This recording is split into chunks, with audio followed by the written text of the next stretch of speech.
Steve, welcome and great to have a chat with you today.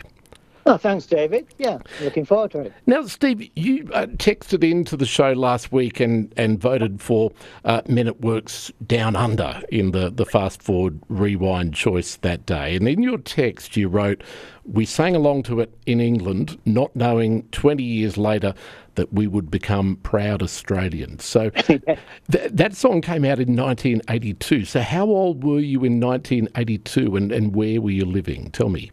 Oh, heck. I would have been 30 at that time, I think. Wow, okay. Born in 52, so quick do the maths. Yeah, Yeah. 30. Yeah, at that time I was just living in the Yorkshire Dales, living on a farm, and I'd decided to change my career, and I decided to go to university and study to be a teacher. So, yeah, that was a big change for me there. Yeah. And what had your career been up till that point? I'd done various jobs. I sort of left school when I was 15, and I didn't really have any major idea of what I wanted to do. I did lots of jobs before that and lived on the farm and became a farmer, or worked back on the farm with my father when I got married. And then I worked as a youth worker and a technician in a local school. And at that point, they said, "Oh, teachers said you work well with the kids. Why don't you become a teacher?" And I said, "Oh, well, I wasn't all that bright at school, so I don't think I really could do that sort of thing." Right. I'm actually dyslexic, so life was very difficult at school. Right. And I was persuaded to go on, and because I wanted to do it, I got through the whole thing. I studied to do my senior studies at a college, got my O levels and A levels, and went on to uni and got my degree, and that was it. And did, just out of interest, if you don't mind me asking, did the dyslexia end up posing a barrier that really had to be overcome, or did it end up not being an issue?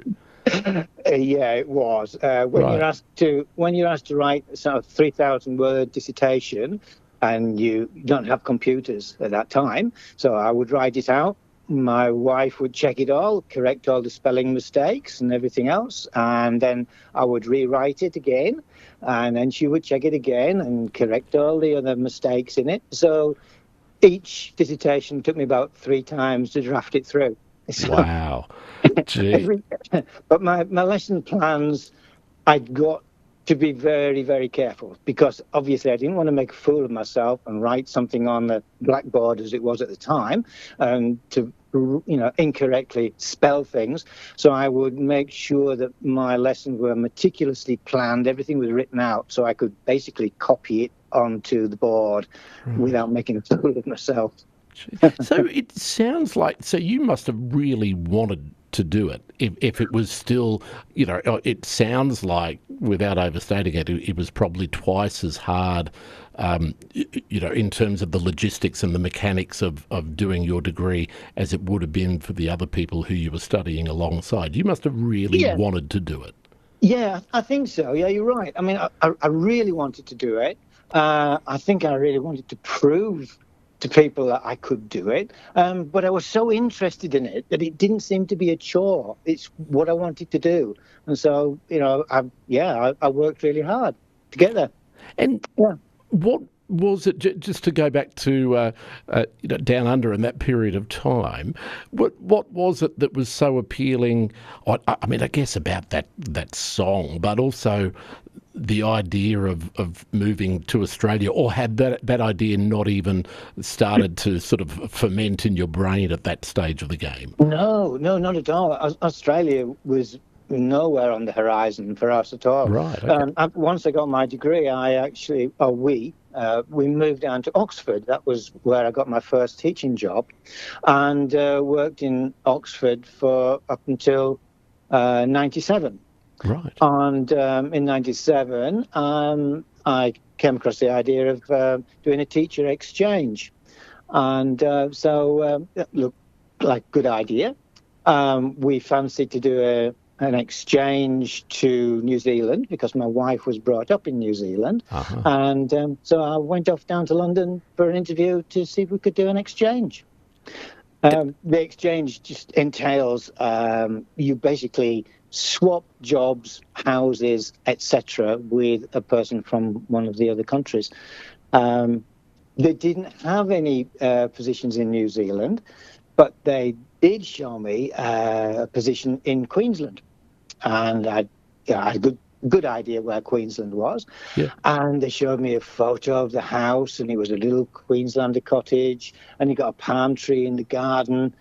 They showed me a map of Australia and pointed out where Roma is.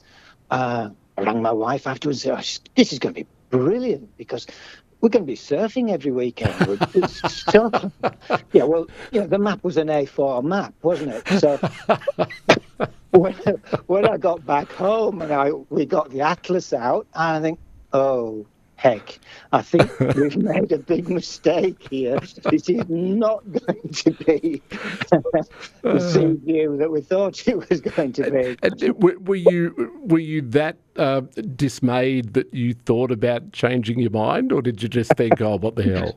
No, it was, oh, what the hell? Let's go with it. This is going to be great. Anyway, it's an experience. Yeah. It's something that we want to have a go at. And we'd had friends who had done an exchange a couple of years beforehand, and they were down in the Sydney area, and they loved it. They thought it was wonderful. Came home with all sorts of stories about Australia. So we thought, we'll give this a go. Oh, yeah. That's great. And I guess, in Roma's defence, when Mile Creek gets a little bit high, and if you were to get down there with a surfboard, you might be able to catch a wave or two, but you wouldn't want to come off, I don't think. Yeah. The bungle isn't often flowing, but when it does, I don't know if I'd want to surf down it. That's right, Bungle Creek. Yes, absolutely. No, probably not wise. No. What were your first? Because I take it you hadn't been out to Australia. You hadn't been here on holiday, so this was your first experience of the country. What were your... Yeah, we travelled extensively through Europe, and we were very much into mountaineering and doing all that sort of thing, canoeing and rock climbing. So we were very much outdoor people. And when we left Heathrow Airport to fly out, it was one of the coldest days they'd had for years. It was in the minus teens, from what I remember. Wow. It was extremely cold. We got the McCafferty's coach from Brisbane out to Roma, and we stopped at Miles. We got out at Miles at the servo, and it was 40 degrees there. Oh, my God. You would never have experienced temperatures that high, would you? Nothing like. I mean, we'd been in Spain where it had been, pretty hot, but nothing like 40 degrees, really. Oh, my goodness. Yes, and as we travelled out, things got browner, and there was very little green grass, and the cattle that we saw were bony and in poor condition. Wow. And I said to Jill, my wife, okay, we've got a year. That's fine. We'll make the most of it. We don't have to come back. It's fine. It'll be okay. Yep. So that was the intention. We'll just last a year and we'll go. and I take it when you got to Roma, did that do anything to raise your feelings about the place? Or We got off the bus and we were met by one of the teachers. She took us to the little cottage, dropped our cases off, and she said, I'll be back in an hour. I'll give you a chance to have a shower and we'll have a barbie. And so we went back and we had barbie and we had beers, and the night was extremely good, from what I can remember. And it went on like that. The next morning, people came round and visited and brought us little gifts and things, and it was wonderful. How terrific! It's that's sort of evidence of what I think most people would agree. Particularly with the town that they end up living in. It's always very different when you visit a town as a tourist. You sort of have to take it on face value because you're not there long enough to form any relationships. But when you stay in a place long enough to meet people, it's generally the people that will be the deciding factor as to whether you want to stay there or whether it's not a place that feels like home, isn't it? It's not really the place itself. Yeah, that's right. It's the people that make it. I mean, we people knew we were only there for a year, so they wanted to show us everything that was good about Roma. So we were invited out to properties, we were invited out to do all sorts of wonderful things here. And the parents of the kids that I taught were just fantastic. They wanted to show us how great Roma is. And we were spoiled. We really were, yeah. How fantastic. So, and then the actual teaching itself, was that a very different experience to teaching in England? Yes, it was very different because I was qualified to teach design technology, which was very different to the workshop skills that the kids were doing. They were doing shop A and shop B, which was woodwork and metalwork. You were given a little plan, and that's what you made. Right. Whereas what I was used to was you gave the students an idea, they came up with a solution to that idea, they designed it, and then they came forward and they made it. So it was a very different approach altogether. I came across tools in the workshop that I'd never seen before. Wow. And the idea of everyone having to make an ashtray was a little bit strange for me. But you had to adapt, and I get the impression that wasn't that onerous. You got there.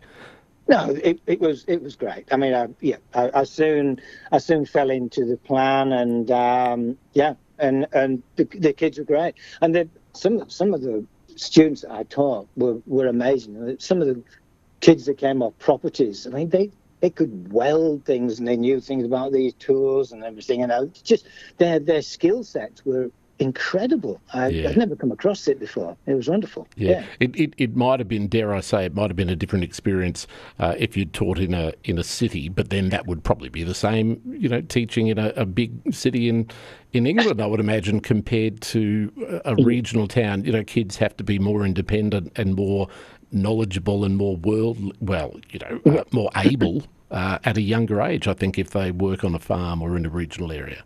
Yeah, I think so. I mean, those youngsters that I taught, and certainly the ones off properties, they were pretty smart. They were very skillful, very smart kids. Yeah. So, at some stage in that year, Steve, you and your wife obviously decided that you wanted to stay beyond your 1 year exchange period. Tell me about that. How did that come about? Yes, well, I was out on the Oval one day doing a duty, and the principal came out and said, you like it here, don't you? So yeah, we love it. And she said, if there was a job, would you be interested? So I said, well, yeah, I would. Yeah, I think I would. I'd have to talk it over with Jill, but yeah, I'd be interested. What's the job? She said, oh, well, there isn't quite a job yet, but I'm sure something will come up. So, okay. Anyway, we agreed that, yes, there would be a job for me, and that I would come back. So we had to go back to England, and the contracts in England for teachers are pretty strict, so there's no way that I could just go back to England, give a month's notice and come back. I had to work something like 2 terms notice. Right. But to my head teacher there, I'm resigning, I'm going back. And he said, well, what's the job? I said, oh, I don't really know. And he said, okay. He said, have you got a contract? I said, well, no, not quite. And so you're an idiot. Did you think maybe you're right? You mean to say that in a year's time you're going to be deputy head of this school, and you're actually going over there and you don't know what you're going to? It doesn't sound smart, does it? It doesn't sound very smart, does it? Really? No. But it all worked out great. and I haven't asked, remiss of me, what did Jill do for a job? She was She worked in human resources. And actually, when we got established in Roma, she just advertised herself in the local paper and said, "Here I am. I've got secretarial skills. I've got all these skills." And within a couple of days, she got a job. People rang up and said, "Yeah, okay, you've got these skills, come." And then from there, she actually went on and she worked for Queensland Health, and she was a district human resource manager for Queensland Health for Roma District. Fantastic. So she did extremely well for herself. Talk about landing on your feet. Absolutely. That's great. Yeah. Tell me, Steve, was there one moment, since you eventually signed that contract or were given some sort of permanency and, to give you some relief, stop you worrying, was there a moment since then or anything that happened that convinced you that you had both made the right choice to stay on longer here and clearly eventually become Australian citizens? Does that come to any one thing that made you think, yeah, this is good? I don't think we ever had any doubts at all. So it wasn't, we never went through that, we've done the right thing. We now live on we've got our own property. We've got 160 acres. We live just on the edge of town. Wow. We've got horses and a camel and goats, and we love it here. It's absolutely fantastic. So there's never actually been a time when we sort of doubted that we were ever doing the right thing. It was just right. Everything was right. And, as I'd said before, the people, the friends, it just made it. It's fantastic. That's brilliant. There must be a lot of envy from your extended family back home. Not a lot of camels on the Yorkshire dales, I wouldn't imagine. No, not many. That's for sure. We've got our daughter and grandchildren are back in England. We don't see them very often, that's always disappointing. But we don't actually have regrets, but it's disappointing that I haven't sort of grown up with my grandkids. Yeah, that's understandable. I guess modern technology makes that a little bit easier. Now you're not relying on, pen to paper. You've got Skype, and it can be like they're in the next room when you ring up. I guess that must be a blessing. Yeah, exactly. We can see them whenever they want. They can get in touch, and it's great. Modern technology is fantastic for that. Steve, tell me, what aspect of living in Australia have you found it hardest to adapt to, even though it's worked out well and you love it? What has been probably the biggest challenge or the biggest thing that's hard to get used to? Sometimes the language. I think we're two countries divided by a common language. The times that we make mistakes and say things and we look at someone and they haven't got a clue what we're talking about. I can't actually think of any examples at the moment, but certainly, I think we did a ski trip from school. We would go over to New Zealand, and I organised a ski trip. And on one of the things that we said for the clothing list and everything, one of the things I said was like a first aid kit. And remember to make sure you've got plasters. And of course, nobody understood what I was talking about. I said plasters. Right. That was... I can't even think of the Australian term. Like Band-Aids? A Band-Aid. Yeah, that's right. Band-Aid. Okay, yeah. And of course, I then had to explain to parents at this parents' evening as I was talking, and somebody said, what are plasters? I said, well, plasters, if you've got a blister or you cut yourself onto, you need a plaster. Oh, a Band-Aid. Band-Aid. Right, a Band-Aid. So just little things like that, you think, oh, okay, this is another language. Yes. Or sometimes we'll say things like, "What do we call this now? What's this one called now?" and is that still the case now? Even though you're not often, no. Not often, but yeah, we do laugh about things now and again. That's Yeah. you've got to have a laugh at these things. And what aspect have you always loved the most? What do you love about here that you I just think didn't have back there?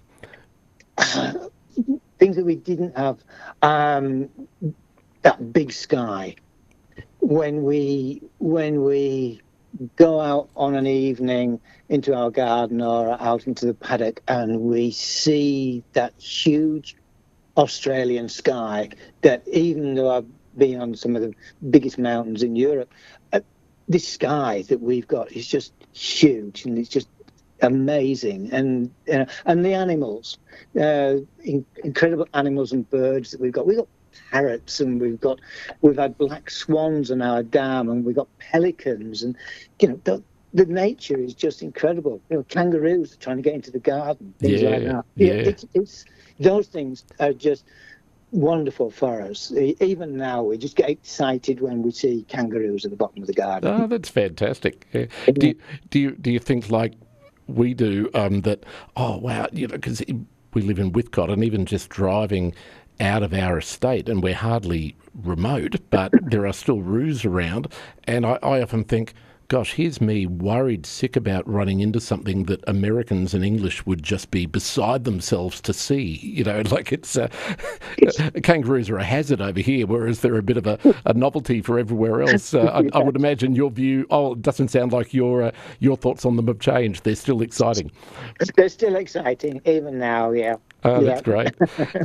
There must be, and maybe not, but I presume there must be some things, though, that you and Jill think that England still has over Australia. Does anything come to mind that England does better than us? No, I don't think so. Okay, yeah. Soccer, football. Right. Yes. I try to watch some of the A-League games and think, oh dear, really? Oh heck, Yeah. this is not good. The standard's not quite there. Not quite there. Although I think the women play far better than the men. But other things like we've got the best cricket team in the world, haven't we? I mean, are you talking we as in we Australia? Australians, I mean, I love it. Well, yes. I've now got to the point where I'm thinking, we've got Ashes next year. We're going to thrash the Poms, and I'll have something to boast about again. Gee, your loyalties really have changed, haven't they? They just, goodness. Yeah. A friend of my parents was disgusted when he heard me saying that I really was looking forward to a win from Australia, and he thought it was terrible that I'd actually given up on the English team. Goodness. Yeah. But I suppose that just happens naturally, doesn't it? I mean, it would seem strange barracking for another country when you live here now. You're not just visiting, but you live here. I think that just happens naturally, doesn't it? Yeah, I think so. I mean, to start with maybe the first year or so, we were still very much in that English mode, and as we've developed, I mean, we've just had amazing test series. I mean, I was exhausted. I was physically and mentally exhausted after watching the last the test of the Indians. I mean, I could not wait to get back into the house in the morning to turn the TV on and watch our team be victorious. Yeah. I suppose maybe it did take a couple of years, and then you just become. It just becomes part of you, I think. Oh, that's great. Well, welcome on board. Hey, David. and Steve, just a final question. Have you become a bit of an ambassador for Australia? Have you persuaded other friends or relatives to follow your path and move out here, or are they all quite happy back in the mother country? It takes courage to leave behind, I think, what you're so used to. So we got friends at the same time who looked to coming to Australia, and now like was it 30 years later, they're regretting that they never did it. They didn't have the courage to do it. And we would say to anyone, this is still the country of opportunity. Just get off your bum, come out here. Work is there. It's a wonderful lifestyle. Yeah, it's got everything going for it. And you've even adapted to the heat. You can handle that now, can you? I'm not sure about that. I'm struggling at the moment, for sure. Yes, yeah. Not just hot, but humid as well. Yeah, and the humidity is the one that knocks us about. Yeah. But, we have got used to it. And we got friends back in England, and it gets to like 24 degrees, and they're saying, "Oh, this heat wave is horrendous," and we're thinking, "Well, that's an overnight temperature sometimes for us." Yeah. We've got that in the middle of winter. And they're like, "You're not in Australia, you're in hell." Well, I must admit, 40 degrees is not my favourite. No. Well, luckily, only hopefully for a short period each summer does it get that unbearable. But and then we'll be back to that beautiful climate, the cooler evenings and the beautiful days, and it'll be great. That's terrific. Steve, wonderful to hear that story. I think it's always interesting. And I think also even, your story of the relatively late life career change, I think is inspiring, because I know a lot of people who do that, and that's another thing I'm always fascinated by, because, as we said earlier in the interview, when you decide to switch careers, and when that involves going back to study, and in your case going back to redo part of your senior so that you could get to university, and then with all the challenges that were facing you, that's quite inspiring for a lot of people who think, well, if this bloke can do it, then I can do it as well. So, it's been a really interesting chat. I thank you very much for your time. Thanks, David. I've really enjoyed talking to you.